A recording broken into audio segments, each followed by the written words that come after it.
Hello and welcome to the only podcast that was forged in Mount Doom. I'm Nelson, and today we have a special guest, one of my close personal friends, Tyler. Tyler. We have grown up together, we've played thousands of video games together, pretty much been nerdy since the go or whatever. Before we learned what nerd was. Yes. No, things aren't changing that much. Nate has has some scheduling issues with his work, so I'm running the show for today. But he should be back. And we'll probably be doing like a Saturday one, Oh. because I think he has to work on next week Wednesday. Gotcha. So if you're free to do this week's Saturday, Oh, yeah, probably. you're welcome to come, and then you can have all three of us here.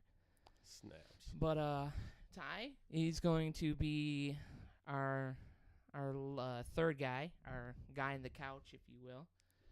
He'll be coming in, and he doesn't have to come in all the time if he doesn't want to, but he can come in whenever he wants to, for the most part. Right. Yeah, I'm not actually on the payroll. I'm just, the guy on the couch. The guy on the couch. Like I said, we, the two of us, we've been gaming and doing nerdy stuff since we were pretty much, I don't know, young as fuck. Right, yeah, no, elementary for sure. I mean, heck, I'd trace it back to getting the Star Wars trilogy on VHS. Yeah, before they were even talking about remastering anything. Oh, Yeah. Oh, the days. Yes, we used to live down the street together. We'd play Halo. We used to have little competitions where we tried to get all the trophies of Ratchet and Clank and see who could get the most.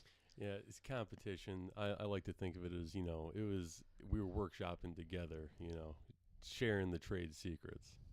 Yes. Yes. See who could get that tiger skin for your ship. Yep, and I'm sure that people can guess by this conversation who got it first. Humble brag. All right, so today's episode is a little bit different from what we usually do. We're going to start the episode off with a little 10 questions to get to know you, since we're 11 episodes in, and for the two people that actually listen to us, you probably know a little bit more about me and Nate. But since we're bringing in Tyler, we thought we'd ask him a couple questions and see what his responses are to some of the things that we've talked about. Okay. Question number 1. What are 5 games from your childhood that make you nostalgic, and why? Oh, man. And have shaped you? Wow. That's getting a little deep. Well, 5 games that bring up the nostalgia factors. Well, right off the bat, I mean, I'd have to go with the classic Halos. Oh, yeah. So, I didn't play a whole bunch of 1, but that was because I didn't have an Xbox. But I did get on on Halo 2, and I remember, plenty of Halo 3 and then eventually Halo Reach, just, all night gaming marathons and all that sort of good stuff. So that would have to be one of them. And yeah, I could even say that shaped me a bit because it wasn't until Halo that I really got into any, PvP or, like actual versus gameplay. Most of everything before that was going to be a storyline driven type of thing. Okay. But yeah, and, to throw right back to what we were saying earlier, another one would have to be Ratchet and Clank, man. Oh, yeah. So specifically, Up Your Arsenal. Up Your Arsenal, not Going Commando? Well, now, I love Going Commando, don't get me wrong. It's just that Up Your Arsenal was the newest one and the first one that I played when I started playing. Okay. And that one got me hooked. And after that, nothing quite felt the same as that one. But yeah, then it had to be Up Your Arsenal, then Going Commando, then probably the original. But yeah, and those are always just so much fun, and that's probably why I break boxes everywhere I go. So, But yeah, and besides that, not so much on them, but like classic arcade games like Galaga. Yeah. I don't know how many quarters we wasted just going to town playing Galaga before we could get past the 10th level or whatever, just before it started to click and what we were doing and all that. Man, the nostalgia vibes. Did you ever play a game called Burnout? Oh yeah. Yep. Now, Burnout 3. Burnout Revenge. Revenge? I want to say it was Revenge. I don't know if that came before 3 or not, but I used to love those games. Being able to crash into people and destroy them completely. Mm-hmm. Another thing that they had was where you drive into like a intersection and try to destroy as much as possible. Oh man, yeah. And I look back on it now and like, what were we teaching ourselves? Yeah. So, but no, what am I at 4? Yeah, I think so. I think so. Well, tell you what, I'll give that one a little side note because before I did anything with the Burnout series, me and my brother grew up with the N64 playing Destruction Derby, I think it was called. Oh yeah. And so like the main objective in the game was actually in a circle pit doing just straight up Destruction Derby. And it also had some extra stuff where you could do an actual street race, and it was again kind of like that, more like the Burnout style of gameplay. Yeah. So, but yeah. And besides that, I mean, I could go with any of the ones that are more recent, but I guess it doesn't really have that much of the nostalgia factor. But man, yeah, I could. Some of the earlier ones that I played would be like I think Sonic, the original Sonic. Nope. Look at your boy. Steezen. Yeah, man. No, Sonic, man. That like the moment for me in Sonic that it was, the hurdle that I had to get through. You remember that first little dip? Yeah. You had to actually speed up and out of it. Yeah. Yep. Once I got past that curve, I realized that this is a pursuit worth pursuing. Yeah. Video games. All right, so that's going to tie into our second question. You might have already tapped into that. What is your first gaming memory? Oh man, it depends on how you want to look at gaming. Like the first time you remember grabbing a controller and playing something. Well, even if it wasn't like actually playing, like how some parents, if they're playing a video game, they just kind of give you an unplugged controller. Oh, right. And then you're kind of playing and you think that you're playing. No, right. Like the first time that you were like, this is a video game and I enjoy this. No, it depends. There was, like, when I was growing up, there was an educational plug-in that we had. Oh, God. No, hold on. But the idea was basically that it was, it was a video game style of teaching kids animals and spelling, all that kind of stuff. So this would have been when we were in preschool or just beforehand. And it was like, it literally had a whole screen or like a touch writing pad or whatever that you would use to draw and connect these things. Like it would relate to where the screen is, where all the items and the creatures were on the screen. Okay. What it was, I couldn't tell you. But yeah, if it wasn't that, like an educational one, but an actual game, it was probably the Sonic. Yeah, we got a Sega Genesis. Actually, it might have been a Sega Genesis 3. But nonetheless, Sega Genesis was what we were playing. And before that, like you were saying, like I remember seeing my dad playing on a really, really old system, like with the old Ataris with like the actual blaster and stuff. And yeah. I used to watch him and his buddies play like old Space Invader style stuff, but a little bit more along the lines of what's that one that was on the PSN, the free one? PSN. The one where you can do team or co-op shooters like Galaga style, but you can upgrade your ship. Yeah, you know what I'm talking about. I know what you're talking about. Yeah, I don't remember. We played it at the cabin because it's you can play it offline. Yeah. Oh, that anniversary game. Yeah. The Starfighter. I don't remember exactly. It was a little bit more like that, though, what he was playing, because Yeah. you would actually go over top of the ships instead of just having them dance in front of you like Galaga. So. Yeah. Okay, cool. Question number 3. Comics or books? Comics or books? Yeah. I know comic books or books. Oh, okay. I was going to say, I was like, oh, why not both? I mean, Yeah. you know. Comics or books? Which one do you find yourself reading more? Well, growing up, I didn't do a lot of comics. Yeah. I had a couple. They're a little bit more like your Saturday morning variety comics, you know, like some Scooby-Doo style stuff. Yeah. So, I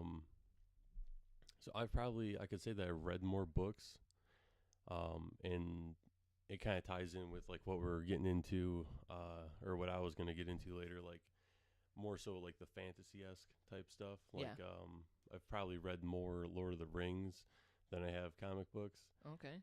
Save, of course, for like The Watchmen or something like that, some iconic graphic novels that, Yeah. I mean, No, you have those to. fall into comics. Yeah, So. and you have to read those, you know. Yeah. I mean, come on now. If you haven't read those, read those. Yeah, Watchmen, Kick-Ass. Oh my I've gosh. enjoyed those. Yeah, I enjoyed Kick-Ass a lot better in comic form than Yeah. in movie form. I'll say that right here. Yeah, I think was it All Minor right here right now. I have Preacher. Okay. That's an interesting read. I haven't finished it yet, but I didn't realize that they made a BioShock. no, that's the BioShock one. The BioShock one is more like a arts book. Oh, okay, It's kinda- gotcha. There's some pretty interesting shit in there. Oh, Okay. kind of like conceptual stuff. Question number 4. Yes. Marvel or DC? That's hard, man. That's really hard because I like a lot of what DC does, specifically Batman. I also don't like a lot of the stuff DC does, more or less Superman. But when you look at Marvel, and what I've had my eyes open to is that Marvel just has such good, deep characters, more so than just stats and numbers. You know what I mean? Yeah. Where it seems like you could look at Superman and I think about like character building and stuff, and it's like, man, that guy's just like, I'm going to look at all these powers, and you know what? I'm an alien, so I'm going to have this, and this, and this, and this, and this, and this, and then this one. Ooh, what's this one on the other page? I'll take those two, too. Yeah. So The ability to throw the S on your shirt yes. and capture someone. That's my favorite power.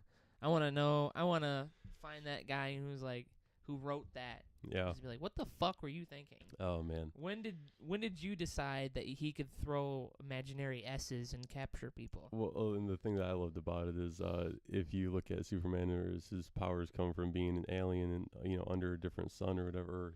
He can get the sun's energy, as opposed to having like the technological advanced type stuff like a Batman or one of those characters. And so it's like, oh yeah, no, this is just the pajamas that I got sent here with. So go figure, that's what it had on there. I didn't know that. So I was just picking at this thing because I thought it was that protective film or something. And I've never done this before, and I'll never do it again. Let's see if this works. What's that? I believe. Superman. The No, power to believe. Yeah. Oh, good old Soups. But no. So probably Marvel at this point. And they've really impressed me with their live action on screen interpretations. I think DC still has a good animated. Their animated stuff has been pretty good, especially Flashpoint. Yeah, absolutely. That was really good. But yeah, for right now, Marvel. Yeah. Okay. So, number 5. The fave. What class is your favorite? The class? Like, in any of the role-playing games that you've played, what's your favorite class to play? So I guess you mean like as in a tabletop style game versus like an MMO where you have basically 3 classes? Or like, I guess... No, in tabletop. Okay, so class is not kind roles. Of class? You can say whatever. You can make it basic. You can also describe in detail. Well, yeah. If you want. No, just make it as basic as possible. Yeah. We got Super, some stuff to get super through basic. Today. When it comes down to it, I really like a rogue. Okay. And don't get me wrong, I mean, I like a lot of classes. I feel like you can do a lot with a bard, and there's nothing wrong with the classic barbarian, but I really like a rogue. That's the one that just kind of you get drawn to. Yeah. It's like when you go to a restaurant you've never been to, and you go, okay, I'm gonna order a burger, because Right. you can't. If you order a burger and they fuck it up, then you don't need to order anything else, because who fucks up a burger? Right. You've found your marker, and they haven't met it. That's so. your neutral line. Like, Yeah, okay. that's where I go to draw my conclusions. Yeah. I'm like, okay. all right, the rogue feels good. The rogue feels good. Rogue feels good. Yeah, man. Okay. Sneaking, skilling. That's what it's about. You know. Yeah, I know. You know. Y'all know. So, number 6. What would you say your alignment is in real life? In real life? Yeah.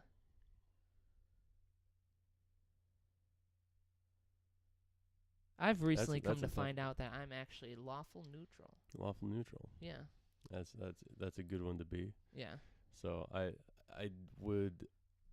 have to go with neutral good. Yeah. Just because I couldn't set with lawful or chaotic. I don't know. I don't feel like, the absolute anarchy and unpredictability is the best way, or is the only thing to do. Yeah. But also lawfulness is, seems to let a lot of people down, and from time to time. You know what I mean? Yeah.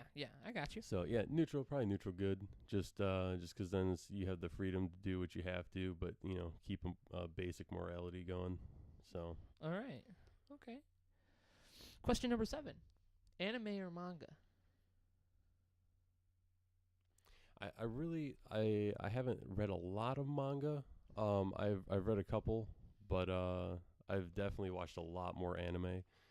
And so I'd have to almost default to anime. Yeah. But I do definitely enjoy the subject matter, and it's certainly not that I couldn't read manga. But I really do enjoy the anime. So being able to see what people can do with animations. Okay. So I will say that manga has a lot of a good point, or a lot of good aspects to it. Okay. So when it comes to anime, which is better, subs or dubs?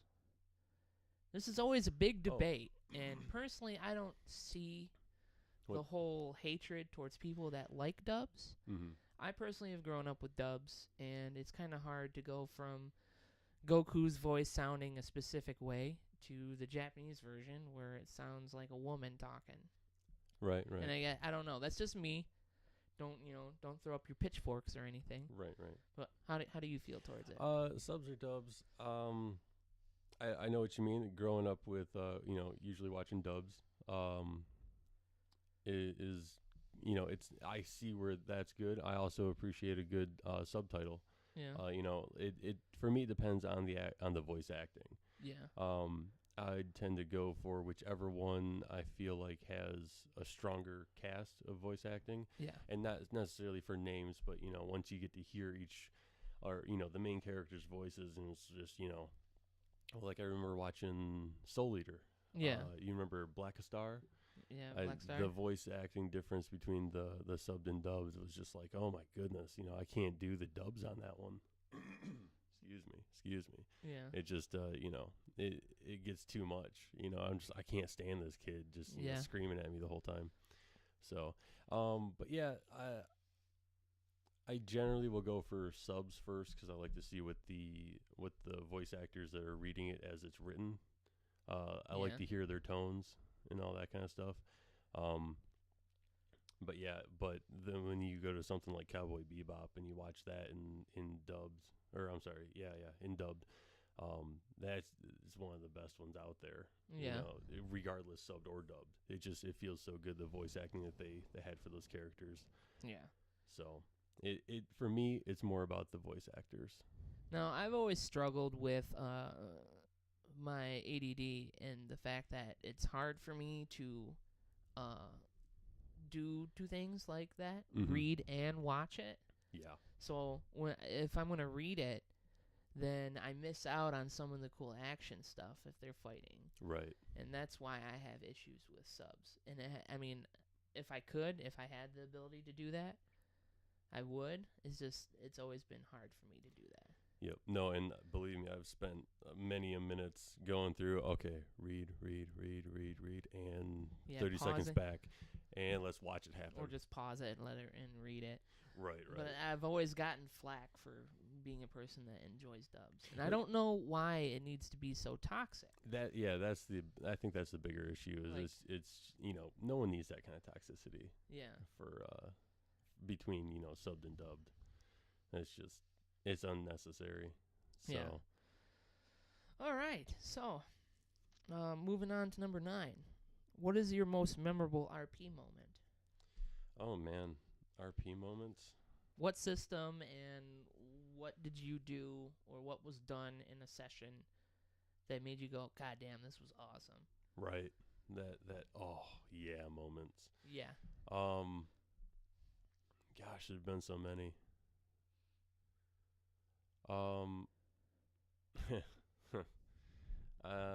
Well, go back with me. Do you remember the old game that we played at Frank's house? Yeah. Oh, yeah. Oh my gosh. Basically, to give the listeners an idea, the character I was playing was first of all, this is Villains and Vigilantes. Okay. So V&V is a D20 system, if Yep. I remember correctly. But flipped, where Yeah. 20s were good, or I'm sorry, no, where 1s were good, 20s were bad, I think. But I think it anyway, was the my other way around. was No. it? Well, because I don't know, we were going back and forth between that and I It think a always gets different system. Yeah, so. because D&D ones are bad. Yeah, Yeah, you're right. yeah. And this is reverse. So you want to get under the number, and the closer to 1, the better it is. Right. Yeah. I'm pretty sure. Yeah, I'd have to go back and visit it again because I don't think we've played another V&V game. No, we played 2 after that. Yeah. But anyway. I mean, we played so many systems. So. Yeah. But yeah, that one. I was playing a character who could move through shadow, and at a certain point, we had playing V&V. It's not so much about your character's predetermined progression. It was a lot more about what we wanted to workshop with the GM as to how the powers were developed. Oh yeah. So I ended up getting to a point where I could extend my shadow a certain amount from other objects and whatnot. Well, we were in a giant battlefield fight on top of this cliff, and during the middle of it, whether the GM was intending for it to be storyline or not, one of the main characters from the story, not a player character, gets thrown off of a cliff. And I'm like, no, well, I can't have that. He's one of the leaders. And my character was trying to work out a peace treaty between the nations and whatnot. So anywho, I was jumping through shadows as I saw this guy going over the cliff. And so I went and basically shot myself off of the cliff until I found a small piece of like a tree or something growing up out of the side, like you'd expect to see out of a Looney Tunes cartoon or something, you know what I mean? And basically reached out through that and grabbed the guy mid-fall and then warped him back up through the surface and everything. And it was just one of those moments where you hit that realization, like, I can do whatever I want in this scenario or in this system or in this world, you know what I mean? Yeah. So as long as I've built myself to do so. Everything is done in your own imagination. Absolutely. Whatever you can come up with, as long as you roll it correctly, you can do it. Yep. And that's what's always fun about tabletop games. Yeah. My other honorable mention though was in the other main campaign that lasted a long time in Pathfinder, when it worked out that my time traveling synced up so that it made up some storyline stuff that we didn't quite have ironed out, and just so happened that we warped back through time. Ended up that my character had prepaid for the entire group to stay at an inn, and like when the first time we came through, we're like, why is this paid for? And I don't you came in and paid for it already, man, you're good. And I'm like, okay, cool, man, screw it.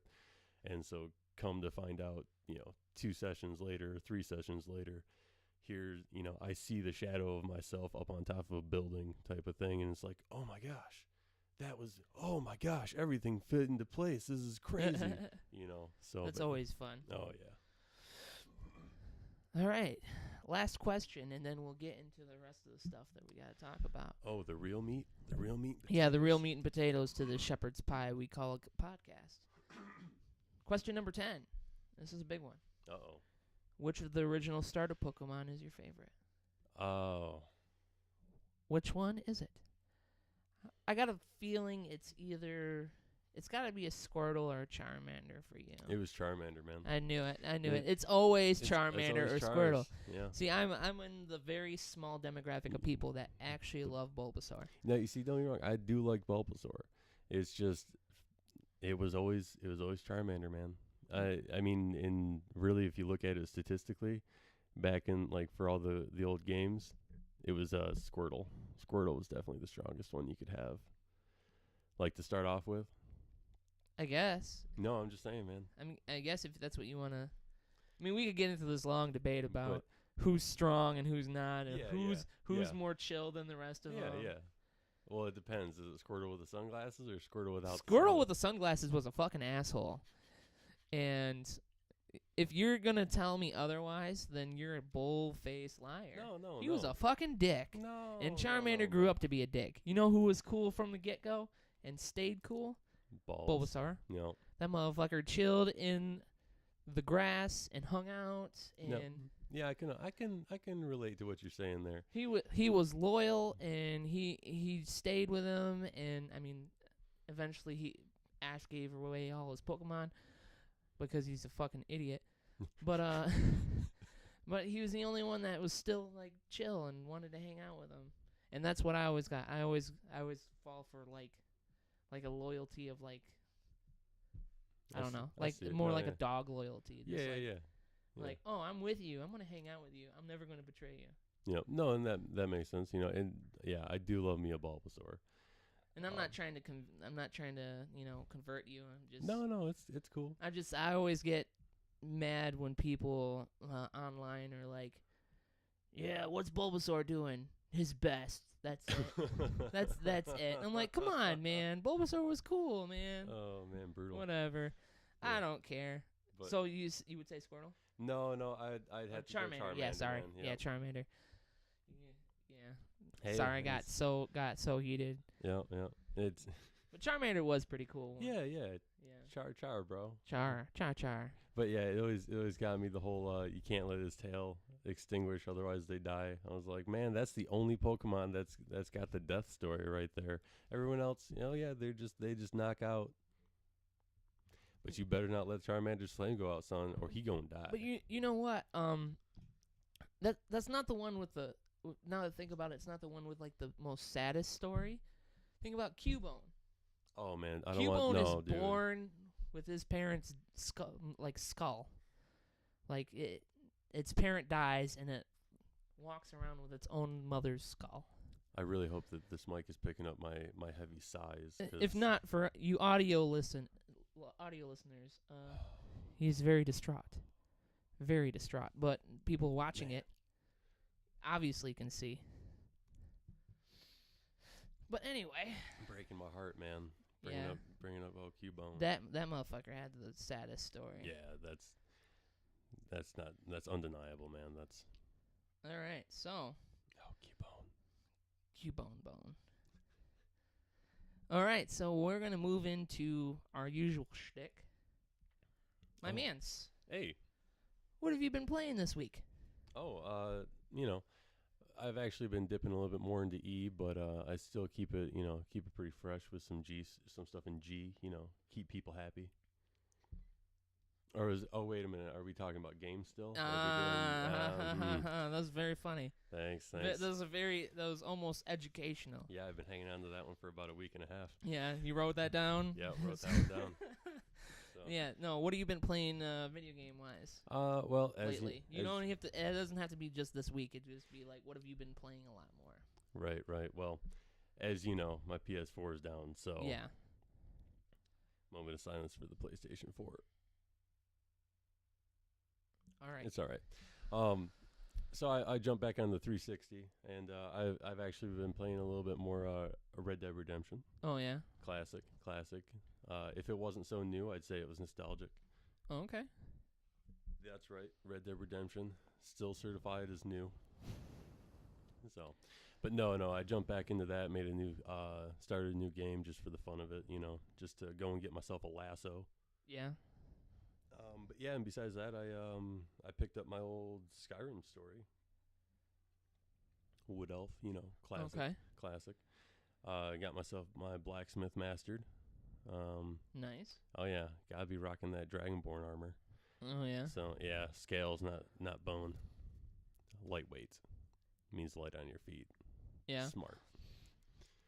Did you have you touched the VR version of that yet? Oh my gosh, no! I heard you did though, and I've actually been itching to. I was like, I kind of want to try that. I want to do some VR pickpocketing. Oh my god, man! It's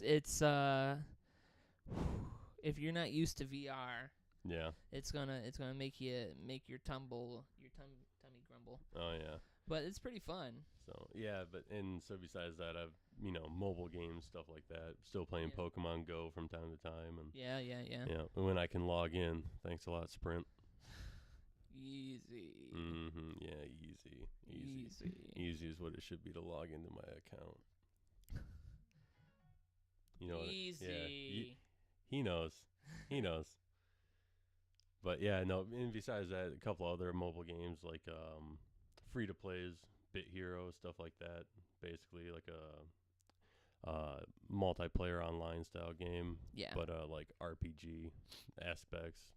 Three whole different stats you can improve. Oh, okay. Oh yeah. Yeah. So mobile. You've been doing a lot more mobile gaming. Yeah. Jumping around, Yeah. trying stuff out. Okay. So just seeing what I can get into. Okay. But yeah. Anything else? Yeah. There was one that was actually kind of interesting. It's called Arrow.io. What's that? Just sounds like a dot hack clone or something. Yeah, no, pretty much. Yeah, No, I have no idea. No, I don't think so. You know what dot hack is? Yeah, I haven't seen it, but I know what it is. That used to be a really fun game to play back in the day. Yeah. I think it was for PS2. Yeah, that sounds about right. But no, this is basically a top-down battle royale style fighting game or style game. Battle royale, god damn it! But I know it's everywhere, fucking man. Everywhere. Hold on, you've been injected with it, bud. No, it's in there now. I'm done with battle royales, man. Well, I can't. I don't blame you, man. It's been saturated. Pokemon battle royale. Drop your Pikachu in. I'd play that game. I bet you would. Yeah, absolutely. I'm still waiting for a Pokemon RPG game that's decent, like tabletop. I think there is one. Not that I've seen that's decent. We'll take a looks into it. Yeah, see what's going on. Maybe something for another. Yeah. Maybe we need to do some research on that one. Yeah. As a group. But that about it? Oh yeah. And basically that whole thing is you go and you pop open item boxes that give you random 3 abilities. Okay. So so like loot boxes and microtransactions. No. This is all like you drop into a little world, and then you move your character around. You're a stick figure that shoots a bow. Oh, okay. That's why it's Arrow. Arrow.io. Oh, okay. But yeah. So you go around trying to kill other players. They're just stick figures and stuff, and yeah, if people want to spend money, they can get costumes and that kind of BS. But okay. But you just go in, you'll find a little, like Mario Kart style, where they have the little cubes and you break through it with your character, and it gives you 3 different power ups. Myself, if I would recommend that if you get it, grab yourself that red lightsaber, and as many different directional options as possible. I once went into a server and I ended up with like double the health from all the power ups and the lightsaber with about 8 additional lightsabers coming out from me, and when you attack with it, it just shoots it straight out. So I was basically just expanding and contracting lightsabers, killing everything around me. Okay. Like the entire screen. It was gross. Oh, okay. It got very gross. It got gross. Yeah, and I loved it. Oh, okay. So yeah, Arrow.io, check it out. Sounds interesting. Yeah. I don't do many actual like mobile gaming anymore. I don't blame you. I gotta upgrade my phone, and I have been lazy about it. So we're gonna move on a little bit. You said we were talking. I mean, I'd say what I play, but I haven't really been playing that much after the fallout of my God of War thing. I finished God of War, and that game is fucking amazing. But I haven't really played much else besides that and Swords of Ditto. And and so I don't really have anything new. So What's Swords of Ditto? Oh, okay. So Swords of Ditto is like, imagine the old Legend of Zelda games. Okay. Just kind of top down, but drawn in the style of like Adult Swim. Oh my gosh. Okay. And I'll explain. I mean, I've gone over this multiple times in a couple podcasts. I'll talk to you about it a little bit more later. Yeah, I might even show you because you're already here. Yeah, I want to check that out. Okay, but gonna move on. First topic. So you're talking about Red Dead. How do you feel about the new Red Dead coming out this year? Well, this is how I'm going to approach it. And my thoughts on it as a financial thing. So as much as I want it to be the most amazing game to come out since GTA 5. Yeah. Thank you, Rockstar. We love you. I'm gonna have to wait and see how it does. If anything, I'll rent it to see just so I know before I go in deep and actually buy the thing. But I don't know. I want to see what the first couple of reviews are after the first couple playthroughs come out, and I don't know. I really want it to be amazing. Yeah. I want to give them my money. Yeah. No. So you're saying no pre-order? What are you getting with the pre-order? I don't know yet. They haven't really announced it, but you know they're gonna throw something out there. If it's something like you only get a lasso if you pre-order it, it's gonna break my heart. No, I feel like they're gonna give like art books and shit. It's probably like a bust of some sort. Ooh. Like a tchotchke, like something like one of these, like that, something like that, or like that over there. If they gave me a big old Marston statuette, yeah, I don't know. That might hit pre-order level. What if it came with a giant cowboy hat? See, I'm not really a cowboy hat guy. No. If it came with a poncho. Oh, what if it did come with a poncho? If it comes with a poncho, you're getting my money. Like a black and red, but it's like made to look like it's weathered. I want the original poncho from the game, man. From Art. Go ahead, Rockstar. Yeah. You can send money to us, Skill Monkeys. We will come up with your pre-order ideas for you. Yep. Go ahead, just send us the money. We got thousands of ideas. Tons. Like billions. Yeah. Quadrillions. If it was a numbers thing, yeah. Quadrillions it's of there. tons. Quadrillions Numbers is of there. Tons. Yes, numbers. Stacked. So, that's where it ends.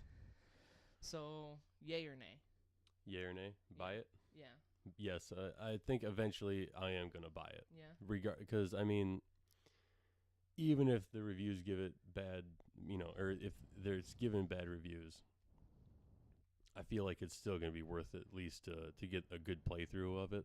Yeah. And, I mean, you could rent it a couple times to get really good playthroughs, but at that point, I'd just rather buy it. So, yeah, probably digital copy. Yeah, I don't know if I'll go hard copy on that. It depends if like it's some kind of ridiculous pre-order package where they give you a bunch of physical goods. Yeah. Then yeah, maybe hard copy. See, I was in a funk where I didn't care about hard copies, and I would just buy them digitally. But lately, I've gone back to buying hard copies mainly because if I get done with something, I might want to, let someone borrow it. Right. Let a good friend borrow it or something like that. I mean, I used to be like, oh, fuck that, I'll get that. And then we've had some issues with some video games that came out that just didn't hit. Or people got lost interest in. So it's kind of like, okay, now I just can't get rid of it. Right. Yeah. No, I know what you mean. but it's all right. You see, It's all right. It's all right. So to I don't know if you keep up with a lot of gaming news, but 2 things have been announced in the last day, actually. The last day. Yes. That's like a 2 for 1. 2 for 1. Number 1 Oh, no. was released last night. Pokemon game is coming to the Switch. Oh. Yes. Isn't do you know what the title of that's going to be called? I want to say that I had Pokemon actually, Let's Go. Let's Go. That was Yep, it. and Pikachu. There's going to be 2 versions, Pikachu and Eevee. Oh. I think they actually just both got added into Pokemon Go's Pokedex as well. Yes. Along with the Alolan. Yeah. So what we're gonna do is we're going to watch a trailer. Ooh. Yes. Is this a official trailer review? Yes. So it's gonna be our trailer react. See if I can. Hold on. Can I not do this? Oops. Stop. Now it just won't stop. Okay, we're going to do this a different way. Yeah, technical difficulties. What do you expect? We're going to do it this way. We're going to bring it up on the big screen up there. Oh, the big screen. Yeah. Oh, this would be good, because then I can stare right at the camera while I talk about it. Hey there, camera. Ooh, Logitech. Here we go. Now we can sit here and watch it. That noise, man. Yep. Starting it now. Oh my gosh. He's running. Game Freak. That's a good sign. Mm-hmm. Simulated effects, though. I'm not sure how I feel about that yet. Yeah. Game footage is not final. New Pokemon game. I mean, it looks nice. It does. For Nintendo Switch. So it looks like this is a little bit more, like classic, like your Pokemon, Pokemon Red, Pokemon Yellow, Pokemon Green, Pokemon Blue style stuff. So just a classic Pokemon game, which is nice. Minky.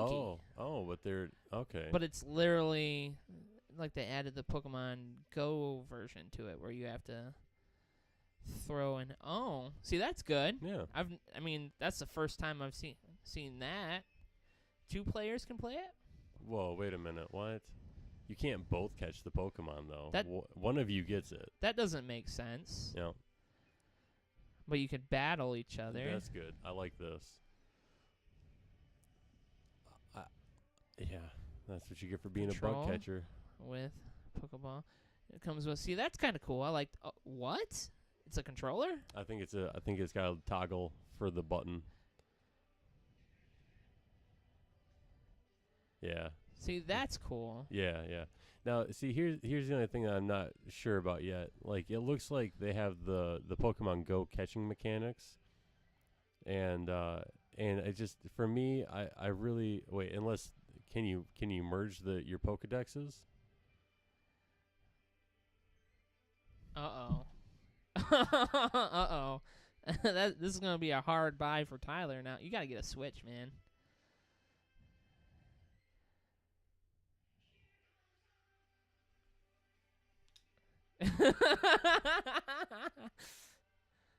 Oh, man.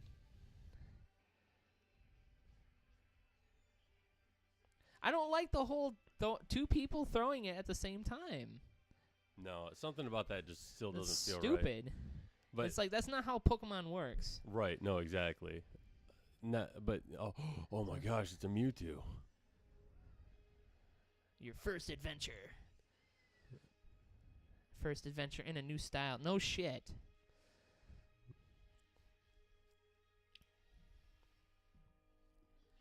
Let's go, Pikachu. Let's go, Eevee. No, let's go, Evoy. Evoy. My name's Evoy. You'll meet a special Pokemon. What is it? Oh man, I hope Available November. I hope it's like Celebi or something. You know, just another one of those legendary Pokemon that is supposed to be unattainable or whatever. When are those? Can you buy those right there? Pokeball Plus. I wouldn't mind. Which one would you buy if you bought it? Oh well, obviously I'd go with Let's Go Pikachu because it's marketed as boys get Pikachu, girls get Eevee. Eevee, mother than me. Yeah. Super anime style. Yeah. But no, like, so the thing that I'm not gonna like is if they make it so that you don't have to actually battle the Pokemon and weaken them before you catch them. Yeah, it didn't look like they did that at all. They just threw balls at Right, which worries me because I mean, Niantic, when they first came out, it was, with just the Pokemon Go system Yeah. for catching. Yeah, no, and like, don't get me wrong, I get it that this way, this is a mobile game. This is a totally different concept. This isn't really about don't get me wrong, it's about Pokemon and all that kind of stuff. But I felt like it was more about going outside and being around other people and being social, that kind of stuff. But even at that, I don't really care for the whole we just throw Pokeballs at them until they go into it. So, oh man. Next topic. Wow, hold on. Have I been out of the Bethesda loop this long? Has it been 72 of them since the last one I played? Yes. Man.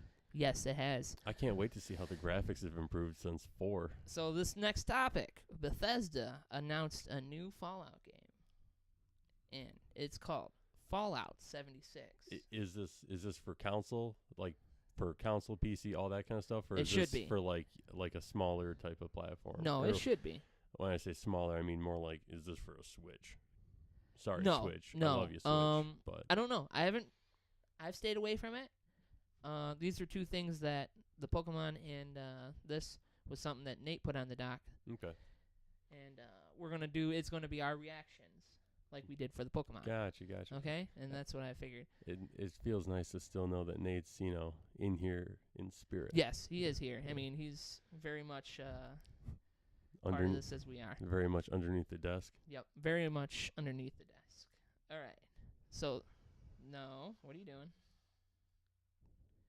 More technical difficulties. Come Please on. stand by. Oh, yeah, here. There no, they can't see it, but that's the screen that we're looking at. Is the good old fashioned Fallout Please Stand By screen. No, that's not it. There we go. That one. Here we are. So this is the teaser trailer. There's supposed to be more coming because E3 is in like a week or two. Okay, so this is just a teaser. Yeah. For audio listeners, it looks like a old tube radio. Tubes. Look at that. Oh no. Oh man.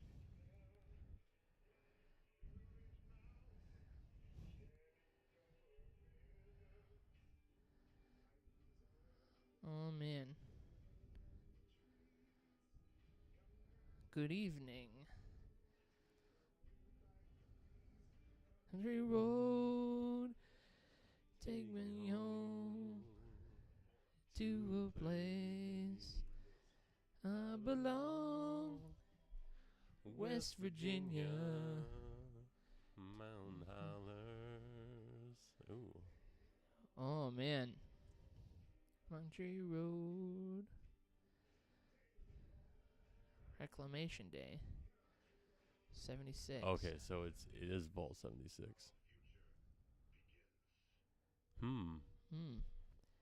See, it didn't look too much different from the other one that came out. Fallout 4? Yeah. Or the other trailer? No, the last game? The last game. Yeah.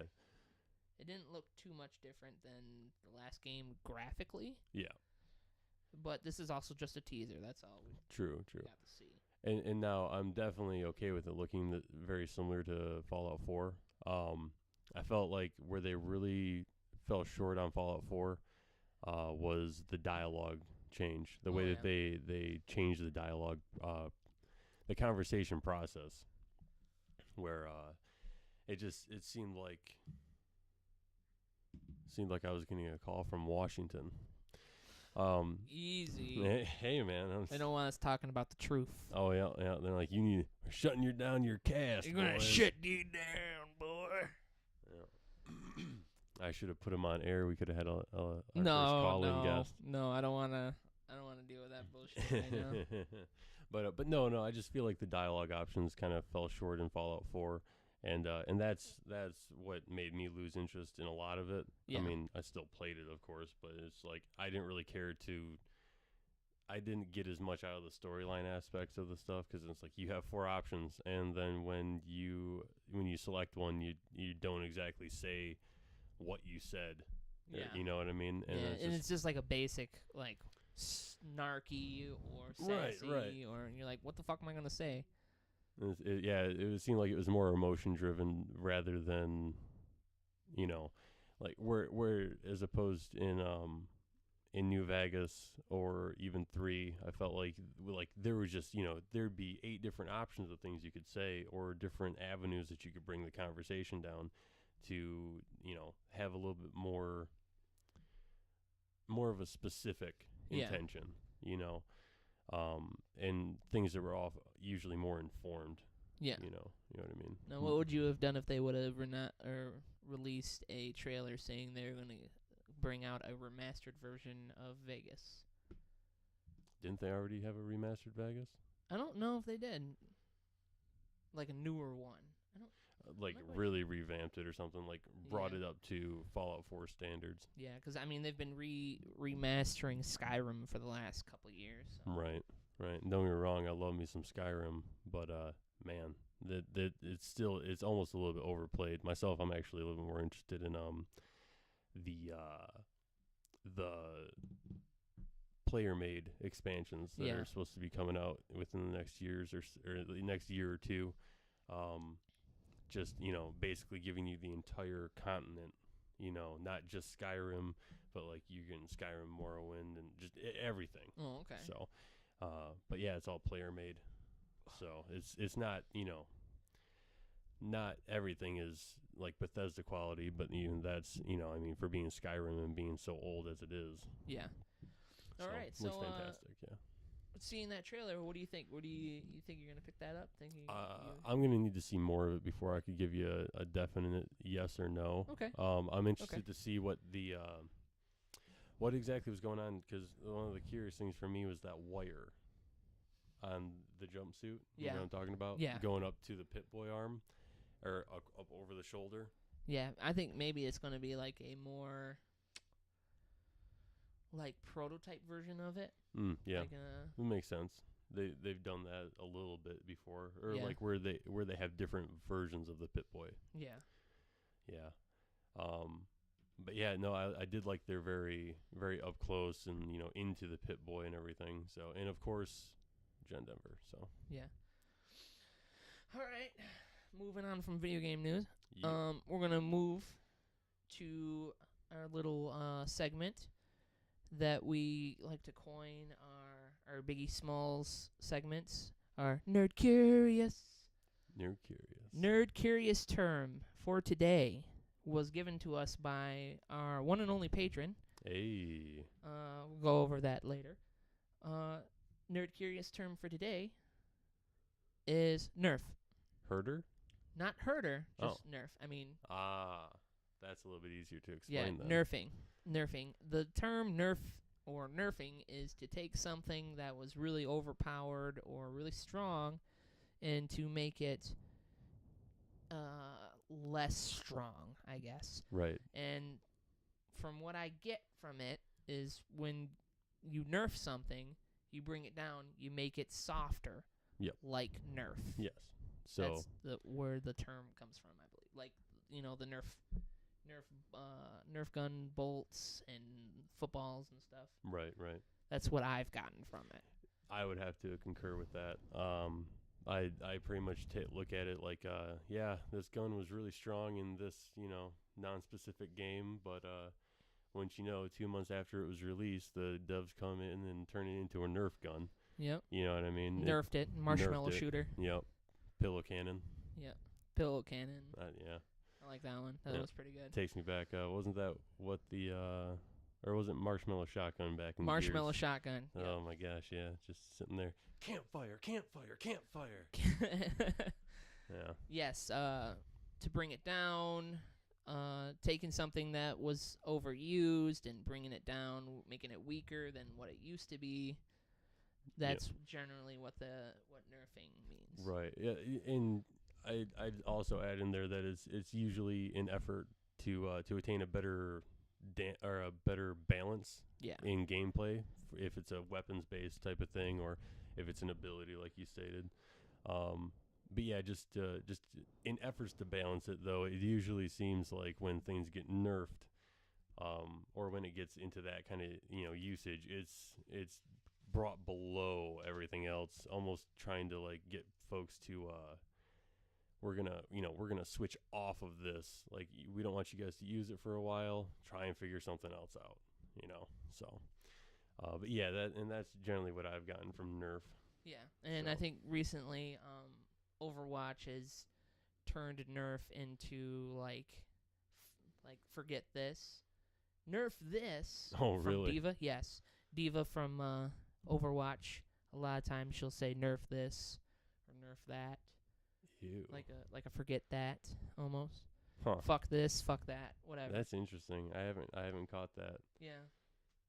That I don't play Overwatch. Yeah, well, I mean, it's an okay game, but yeah, no, I got nothing against it. Believe me. I get bored doing the same thing over and over again in a game. Right. And I mean, I'll go back to it every once in a while, but then I think I gave it another chance not too long ago. I'm not saying I don't like it. I'm saying that last time I got on, I played with a 10-year-old who wouldn't shut the fuck up. It sounds like you're saying you don't like it. I didn't say I don't like it. I bought it and I loved it. Right. But like I have issues with all the new Battle Royale games, I can't do the same thing over and over and over again. Mm-hmm. If your whole thing is you jump out of a plane and you go and you kill people, that's all your game is, I'm sorry, I can't play it for more than 4 hours. But you can also build stuff. Well, yeah, now you got Fortnite. So, but yeah, no, I get what you mean. And I feel like Overwatch and games like that always taking me back to good old Team Fortress 2. Yeah. So, and I always felt like that was kind of more like, okay, I'm gonna pick this up and play it for an hour, and then I'm gonna go play something else. Yeah. So. All right, so we're gonna move on. Usually we talk about movies and shows, but we're pretty far into the podcast. So, and I don't really have anything about the shows that we were going to talk about. I can give you. I mean, if you could give me the pencil sale for Black Lightning, because I've gotten bored with it within the first 3 episodes. If you can give me the pencil sale for that, maybe I'll go back and watch it. But I've become bored with that. Black Lightning is good, but I do feel like it still falls short a little bit of what I was expecting it to be, more like a Static Shock. Yeah. Oh, yeah. Did you hear that they're thinking about adding Static Shock into that? That's what I've heard. It's just rumors. So, I hope so. Because he's supposedly starting the Lightning verse, which is like the Arrowverse, the Flashverse the type of thing. But not. Then you have this one. Right. But the problem I have with it is that when it comes to superhero shows, I need like a good percentage of superhero stuff to the drama bullshit. Yeah. And I like Flash, which is like a good 65, 75 superhero, 30, 35 drama. Right. But from what I've watched from Black Lightning, and I'm still pretty new to it, is it's the flip. I don't see very much of the actual superheroing, and then when I do see it, it's not that impressive. I could agree with what you're going for there, because I agree. It very much is flipped in the percentage wise. Yeah. And don't get me wrong, I like what they're doing with the character, because he is his own character from what I understand. I haven't been able to see or haven't seen anything else on him as a basis. The actual Black Lightning character from DC. Yeah. So. I mean, they got something where he's supposed to be the father of Lightning and Thunder. Okay. And it's Oh, yeah. Yeah. I was gonna say, so I do like the development of the powers that are brought into the show and everything like that through other characters. yeah. And I mean, the only thing that I could say against is I personally just feel like bright colors are not the best things for superheroes. But that's just me. I Yeah. definitely like. That's the only thing that really bothers me is the suit. And it's like, all right, lights up the suit. I'm like, I get it. You're trying to make a cool entrance. You're flashy. You got static or you got electricity powers. Cool. But it's like, hey, I actually got to duck away for a second and make sure that I'm not getting, targeted by these enemies. So hold on. Boo. Now I'm covert, right? It just doesn't happen. He's just lights on all the time. And that's great, So And compared to Flash, it has like a cheese level that it is almost does have really a cheese level. hard to get into. Yeah. It's just like super cheesy. Like, I don't know. Yeah. But I'm trying, but no, I don't blame you, man. But I will say that I'm looking forward to the second season. I feel like it kind of gets a little bit better once they talk about where all the powers are coming from and everything. Okay. But again, when I watched Static Shock, I had a lot of expectations for what I was getting. Oh yeah. So and I don't know. It's interesting because he's the principal of a school. Yeah. But I would have liked. I do like the student's perspective better. Just for myself, I would have liked to see more of like a young Black Lightning. Oh yeah. So I like that idea more than the father figure. But then again, I guess that's a good demographic too, because I think a lot more of the nerdy comic book group of people are getting to that part in their lives where they're going to become fathers, or they're already they got kids and everything. They're trying to get their kids into it. But this is one a little bit more for the dads or for the adults in the group. So Okay. but not bad. All right. So this next little topic section, I'm gonna let you railroad, because it sounds like you had some stuff that you had planned. Said about role playing and stuff like that. So yeah. I didn't necessarily know exactly what you were getting at. So I'm gonna let you railroad and go. You be my Sherpa. Yes. Sherpa. Yes. Let me Sherpa you, sir. Yes. I mean, that sounds sexual, but it's not. I'll say, hey, don't box me into a corner yet. Okay. Let me see here. Where am I here in my notes? We are in comics Backstory. / Other. Yeah. So anyway, basically what I was going to get into is about character backstory and backstory building in RP systems. So Okay. for anyone listening that's not familiar with D&D and might be here more for movies, games, all that kind of stuff, D&D is a tabletop role-playing game, one of many, but probably the most popular. And so this entire world, as you've stated, is basically 100% in your imagination. And it's something that works, between the players and the GM, the one who's actually running the game and forming the entire world, so to speak. Whereas the players more so just have to build their characters and a rough reason for why they fit into the DM's world, right? Yeah. Or DM or GM, game or dungeon master. But yeah, no, and just kind of how having a good backstory that's flushed out can really aid the GM, but also kind of be used as a maybe like a token of trust amongst the players. Yeah. So yeah, like having excuse me, having a good story where the player can keep a little bit of it concealed. The GM should know. Yeah. Of course. I mean, and of course, all this, before you start playing the game, you want to workshop it through with the GM and make sure that it actually coincides with their world that they're creating. But having a little tidbit of your past that is kind of something you don't want other people to know. Oh yeah. Or something like that, or something that you wouldn't put out as you wouldn't wear it on your sleeve, or your character wouldn't, when they're just at a bar meeting with somebody that they don't know too well. But yeah. Once you get to know somebody, and it kind of is like, oh, what's up with this, and a couple of little ticks start to show up, and suddenly the dark secret is out, and in that carriage ride between cities or whatever, it comes out to the other players that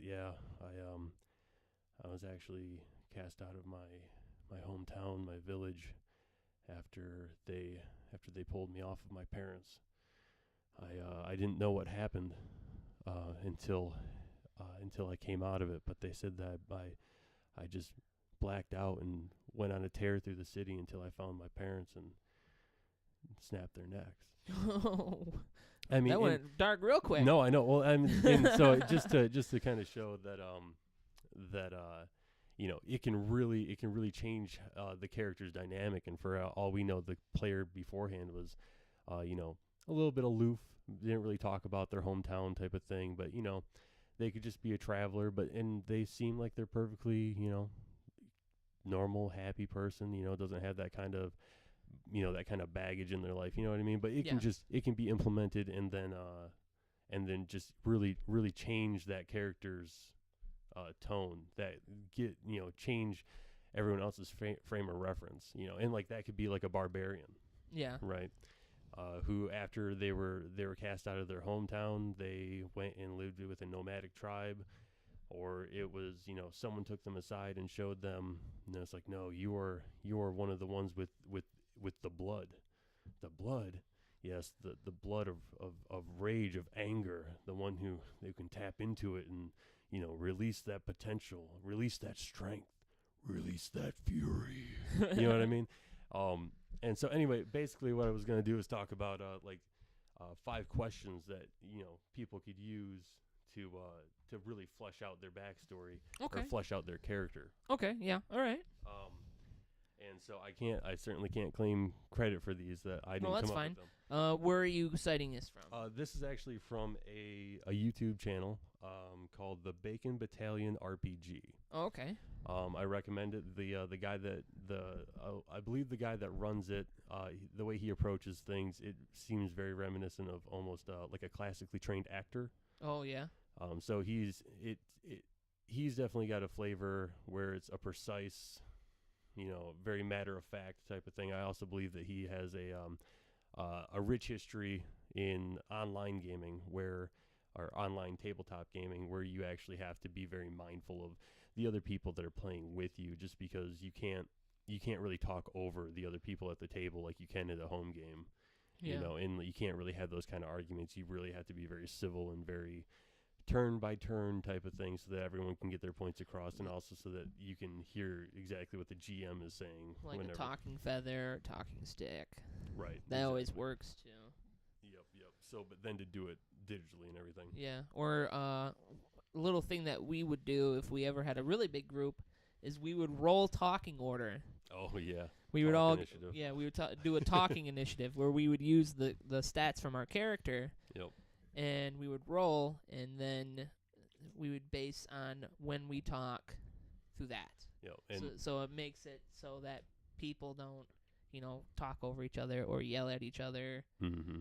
Or so that so there's like a general census of how things are going to work. Yeah, I loved it because it gave you a reason to have a charisma. Yes, just a little bit. Right. So if you didn't have like any charisma or any talking, then you were going to be the last one to say stuff. Basically, yeah. But anyway, so we don't get too long in time here. I'll kind of go through these, and I'll just say ahead of time, when you ask these questions to your character, mentally, of course, hey, if you want to sit in a mirror or in front of a mirror and ask them to yourself as if you were the character, whatever floats your boat, man. If you were a sailor, if that's part of your story. But but look at the questions and then, see where those questions lead you. And one of the things that he had recommended was actually to answer with, 2 to 3 different options and then kind of weigh them out, see how you felt, But anyway, so the first question is, where were you born?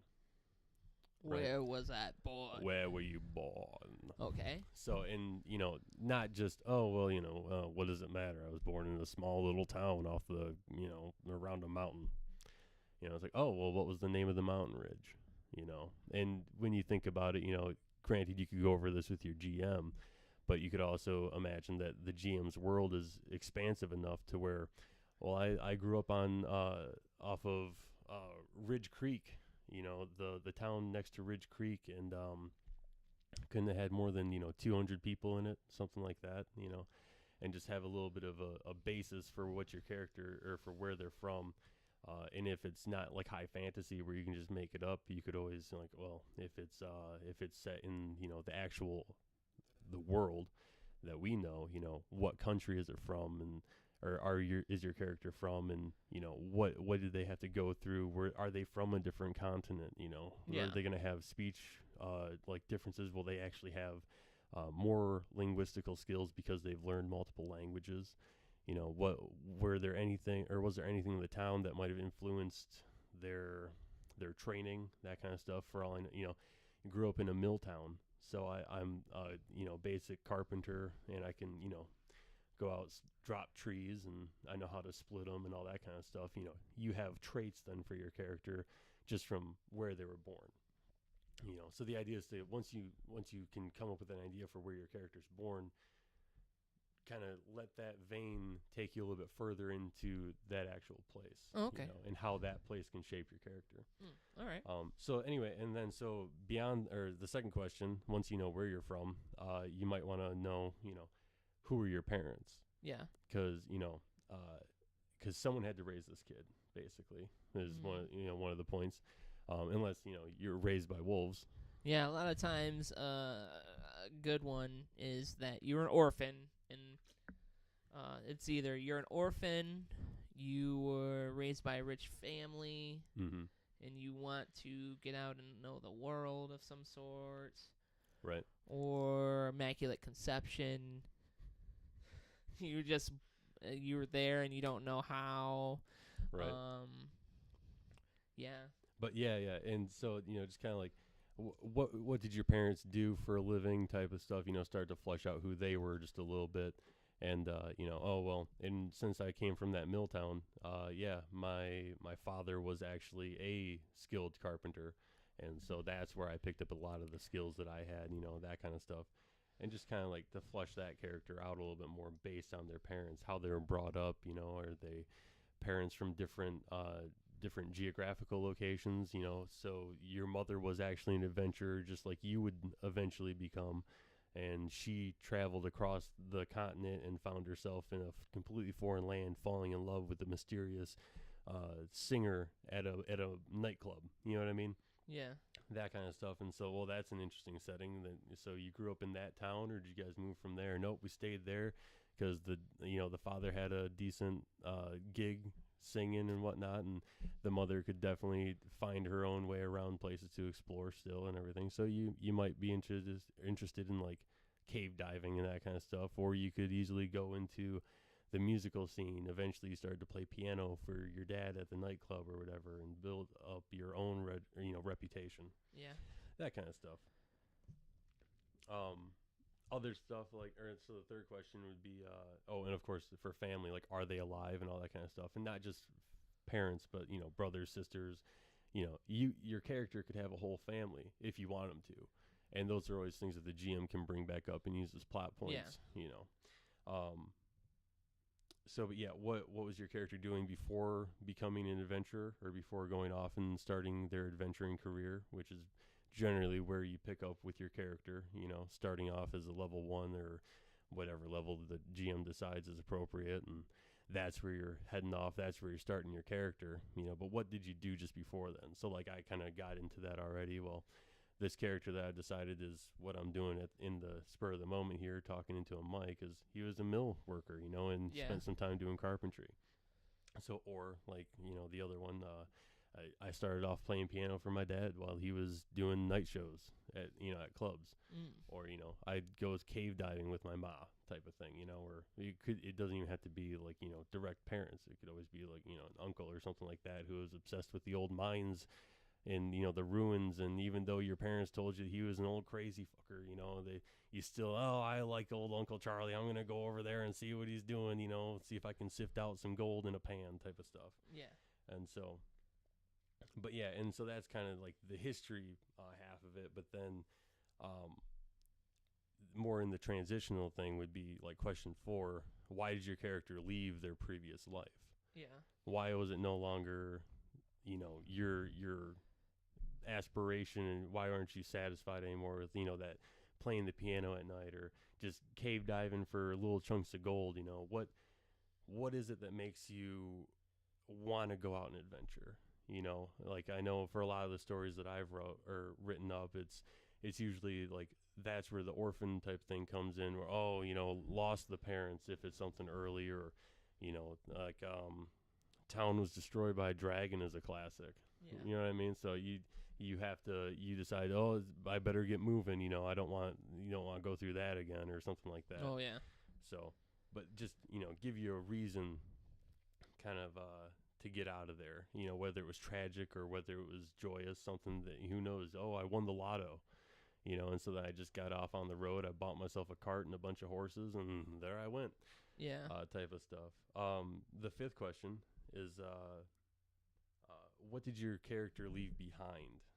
Right. So, what of your family? What of your town? What of that previous life was there and is still there, and something that might be what you're missing. It also might be something that you loathe, that you don't want to come back up. Oh yeah. So, and again, a very strong thing that the GM can use is a narrative tool, and also help flesh out their world.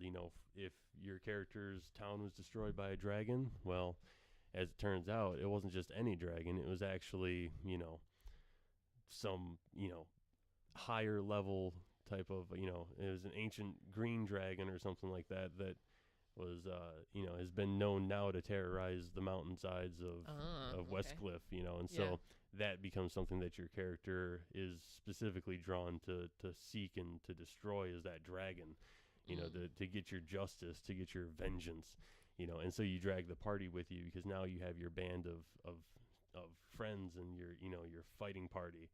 And you can go and you can actually go take down this foe that, had stripped so much from your character. So, and so then finally, the sixth question is what does your character want? What's the motivation? Are you driven specifically by that rage and that vengeance towards that dragon? Has your character seen so much war being a soldier for the last 5 years that they've dedicated their lives to being a pacifist, and they just don't want to be in fights anymore? You know what I mean? Oh yeah. That kind of thing. What are the character's motivations?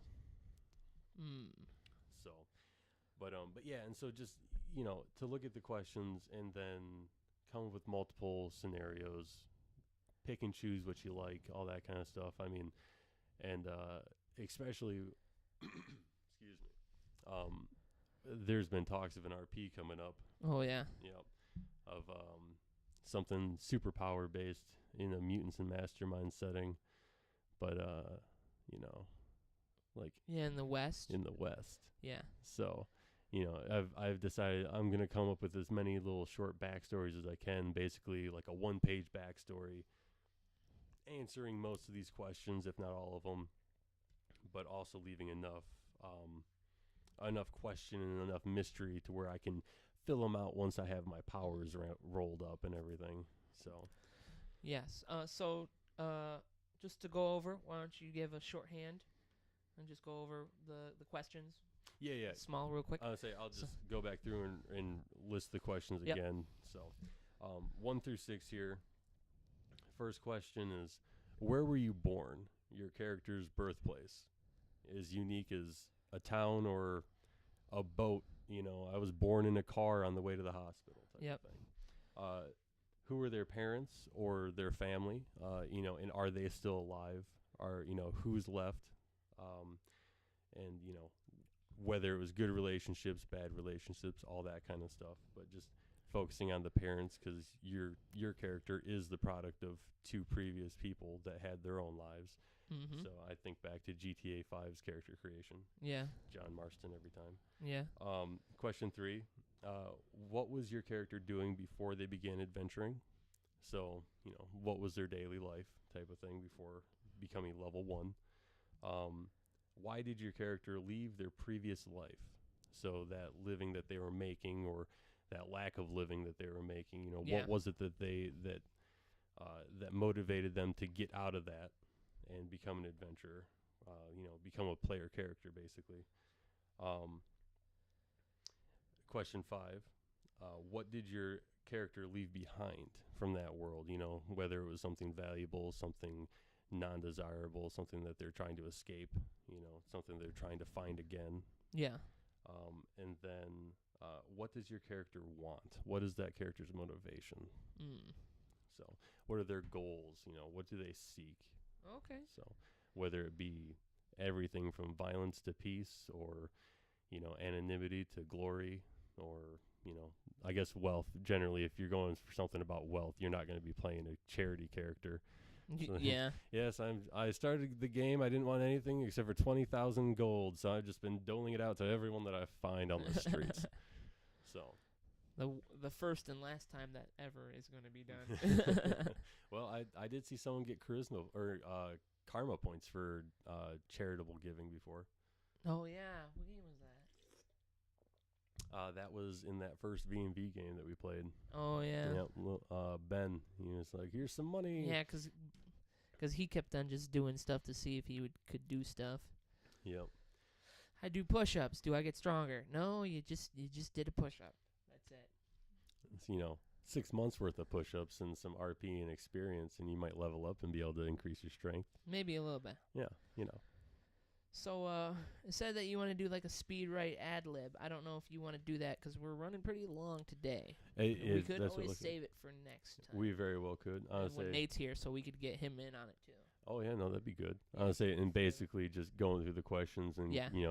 You got 15 seconds on each one. Pick a backstory. Yeah. Okay. Yeah, that sounds good. We could. We'll definitely save that for next week or Saturday. We'll probably be doing a special one because Nate won't be able to do it on a Wednesday, so we'll probably be doing another one Saturday.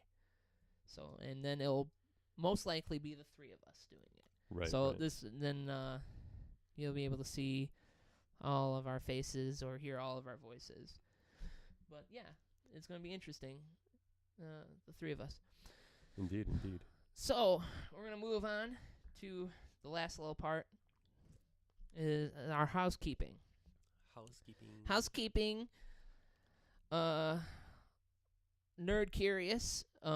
You could go to any of our form of social medias to give us a Nerd Curious term. Hashtag Nerd Curious. Ask us a question. Ask us what kind of term you want us to go over. Go to Facebook. We have a Facebook, Instagram, Twitter, Twitch, Patreon. You could pretty much see all of our shit. That's our main little thing. YouTube. Me and Nate have been still trying to work on that Zanga. Oh wow, and getting into Zanga. Huh? Zanga. Breaking into that market. MySpace, yes. Wait, MySpace or MySpace, yes. MySpace. Oh, okay. LinkedIn. We're gonna see if we can get into one of those Chinese social networking things. I thought I saw you guys on LinkedIn. I wasn't gonna bring it up, but yeah. Did you see us on LinkedIn? I don't know. That's always a joke that me and Nate make, but I don't know if he actually went out and did it. So we'll see. We'll look that up. I'll double check it later. Yes. And to go back, Nerd Curious. It's pretty much us bringing down the curtain of nerd culture. Look behind the screen. To dispatch the toxicity that comes with being nerdy. Yeah. There's lots of toxicity, and we're trying to dissolve that so that everyone, we like to involve everyone. Whatever you like, come on over, talk to us about it, and ask us questions. So that's what we like to do. Shout out to our one and only patron, Nick. Hey, your boy. It's your boy. He actually did us a favor. I told him he didn't have to do this because we were going to do like a little special thing for him. But he got rid of his patronage for the first time he did it, and then re-upped to be part of our Elite Four. Oh. Elite Four is our tier where 4 people pay $5 a month and they can get everything for free. Oh wow. Yes, they get all of our stuff, all of our content, all of our podcasts, our little videos that we have. They're going to go up. They see it all. You'll be able to see our merch when we start doing it ahead of time. And you get to be in on our conversations. You get to pick our Nerd Curious terms, go over topics that you want us to talk about. When we finally get the merch, we'll send it to you free. Shit. Yes. And that's only for 4 people, the Elite 4. And now we have 3 more spots. So, Nice. And because of his patronage, we'll be pretty soon be able to get into the distributors, and we will soon be on Spotify. Oh, really? Spotify and iTunes. Nice. Soonish. It's going to take us a little bit, but yes, we'll be able to do that because he is now paying us. And so you'll be able to see us on Spotify. If this is the first one that you decided to listen to on Spotify, hello, this is the past. Hello, future you. Thank you. I'm trying to think of what else. Yeah, it's, iTunes, Spotify, and pretty soon, if things get up and running, we might even have a sponsor. Oh, wow. Yeah. Sponsorship, man. Yeah. I mean, all you need to do to be on Spotify, really, is you need 5 podcasts. Oh, like 5 episodes? Yeah, you need 5 episodes and then a distributor. And usually distributors will help you get a sponsorship. Yes. So any other information about that, go to Patreon/SkillMonkeys or any of the social medias that we were talking about. Again, we are going to go and do Extra Life this year. Nice. Tyler, if you want to, you are definitely invited to that, which is the 24-hour gaming thing. Oh, yeah. Yes, live streaming. We'll have us up. We'll put a cot over there. Oh, nice. So We're going to hot bunk it? Oh, man. It's going to smell like sweaty nutsack in here. Oh. Like it's already starting to get a little warm in here right now. There's no windows in here, is there? There is a window. I'd have to tear down some of this shit and then open that up. But we'll get fans and stuff. Right. Yeah, it's gonna be like sardines with nut sacks. Huh. Jesus. Huh.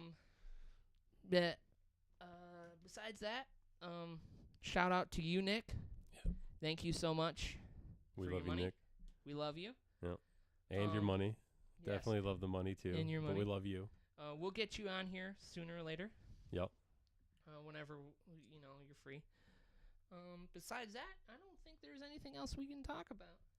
No, at least not on microphone. Yeah, no. Yeah, well, we got some other things. Easy. So, thank you for taking the time out of your day to come through and talk to us about stuff that you like, what we like, video games, whatever. That's it. Yeah. This is the first time I've been able to run this by myself. Well, I mean, with Tyler, but kudos, bro. But all the technical shit.